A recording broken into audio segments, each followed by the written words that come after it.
Media మిత్రులకు నమస్కారం. ఈరోజు రాష్ట్ర ముఖ్యమంత్రి వర్యులు రేవంత్ రెడ్డి గారు రేపు మిడ్జిల్ మండలంలో కృతజ్ఞతా సభ పెడతా ఉన్నాడు.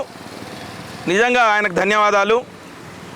అయితే రాజకీయ జన్మనిచ్చినటువంటి జిల్లా, రాజకీయ జన్మ ఇచ్చినటువంటి మండలం మిడ్జిల్ మండలం. ఇప్పుడు ఆ మిడ్జిల్ మండలం 2 మండలాలుగా అయ్యింది.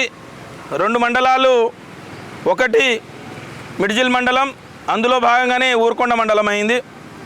ఏదైతే 2006 సంవత్సరం నాడు జడ్పీటీసీగా మేమందరం, నేను ఆ ప్రాంత బిడ్డగా మేమందరం కలిసి రేవంత్ రెడ్డి గారికి ఇండిపెండెంట్గా గెలిపించినాం. ఆ రోజు గెలిపించడమే కాకుండా ఆయనకు తోడుగా నీడగా అక్కడ ఉన్నటువంటి యువకులు, పార్టీలకు అతీతంగా ఆనాడు పనిచేసినటువంటి వాళ్ళం మేమందరం కూడా ఈరోజు వివిధ రకాలుగా వివిధ పార్టీలో ఒక స్థాయిలో ఉన్నటువంటి వాళ్ళము.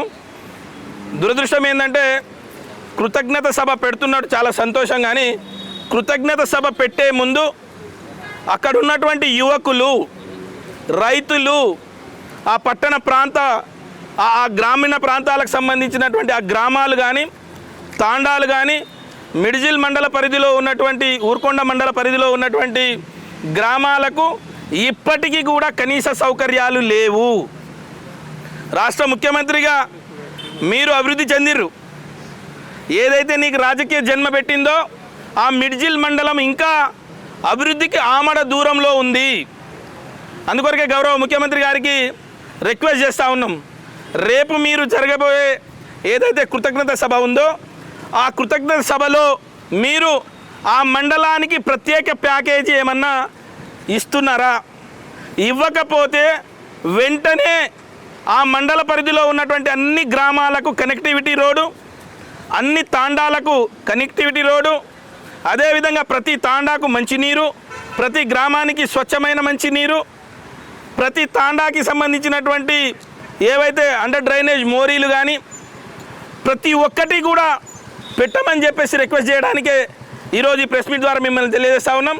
అదేవిధంగా నిన్ను గొప్పగా తయారు చేసినటువంటి ఏదైతే మిడ్జిల్ మండలం ఉందో ఆ మిడ్జిల్ మండలంలోని యువకులు ఈనాటికి కూడా ఉద్యోగాలు లేకుండా బాధపడుతూ ఉన్నారు. ప్రభుత్వ ఉద్యోగాలు ఏ రకంగా కూడా ఇస్తలేరు.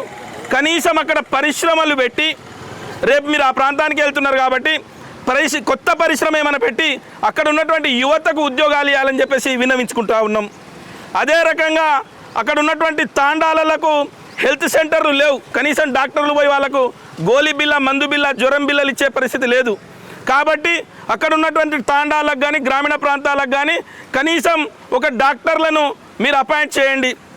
ఏదైతే మీ జడ్పీటీసీ నామినేషన్ వేసినటువంటి నామినేషన్ పత్రాలు ఊరుకొండపేట అభయాంజనేయ స్వామి రేపు ఏదైతే ఏ గుడికైతే దర్శించబోతున్నావో ఆ గుడికి ఈ రోజు కూడా ఎలాంటి అభివృద్ధి జరగలేదు.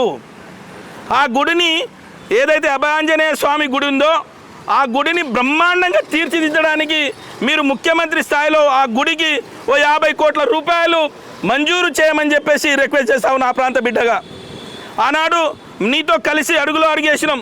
ఆ రోజు కష్టాలు, సుఖాలు, ఇబ్బందులన్నీ కూడా మేము చూసినటువంటి వాళ్ళం.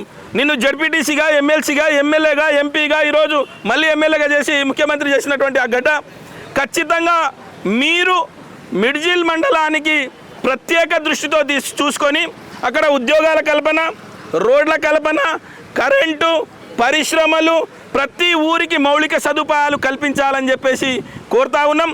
ఇది కూడా మీ మాటలు ఎట్లా అంటే గతంలో రైతు బంధులాగా కాకుండా, రైతు రుణమాఫీలాగా కాకుండా అక్కడ ఉండేటువంటి అభయాంజనేయ స్వామికి గతంలో ఆ దేవుళ్ళను తిట్టి ఆ దేవుళ్ళని అందరి మీద ఒట్లేసి ఏదో రకంగా అయితే మోసం చేసినావో ఆ మిడ్జిల్ మండల ప్రాంత ప్రజలకు మోసం చేయకుండా అభయాంజనేయ స్వామికి కూడా ఆ గుడి అభివృద్ధి కొరకు మీరు పాటుపడాలని, రేపు మీరు ఆత్మీయులతో కలిసి ఏదైతే చేయబోతున్నటువంటి ఈ కార్యక్రమాన్ని నీ ఎంట నడిచినటువంటి ఆత్మీయులకు కూడా మీరు ఖచ్చితంగా వాళ్ళకు కూడా మీ దిశ వైపుకు తీసుకుపోవాలని చెప్పేసి మేము రిక్వెస్ట్ చేస్తూ ఉన్నాం. ఖచ్చితంగా ఒక 1000 కోట్ల రూపాయలతోటి మిడ్జిల్ మండలానికి ఒక ప్యాకేజీ ప్రకటించాలని చెప్పేసి ఈరోజు ఉస్మానియా యూనివర్సిటీ ఆర్ట్స్ కళాశాల నుంచి మిమ్మల్ని వేడుకుంటున్నాం. ఖచ్చితంగా ఏదైతే ఎన్నికల వాగ్దానాలు లాగా కాకుండా ఆ ప్రాంతం నిన్ను ముఖ్యమంత్రి వరకు తీసుకుపోయే వరకు నీ ఎంట ఉంది కాబట్టి ఆ ప్రాంతానికి నీతిగా, నిజాయితీగా ఈరోజు అక్కడ పడుతున్నటువంటి యువకులు బాధపడుతున్నారు, రైతులు కానీ, మహిళలు కానీ, దళితులు కానీ, ఎస్సీలు కానీ, ఎస్టీలు కానీ, బీసీలు కానీ ఈరోజు ఆ రోజు నేను ఎంత ఉండి గెలిపించినటువంటి వాళ్లకు అభివృద్ధి పథంలో ముందుకు తీసుకుపోమని మాత్రమే మిమ్మల్ని కోరుతా ఉన్నాం.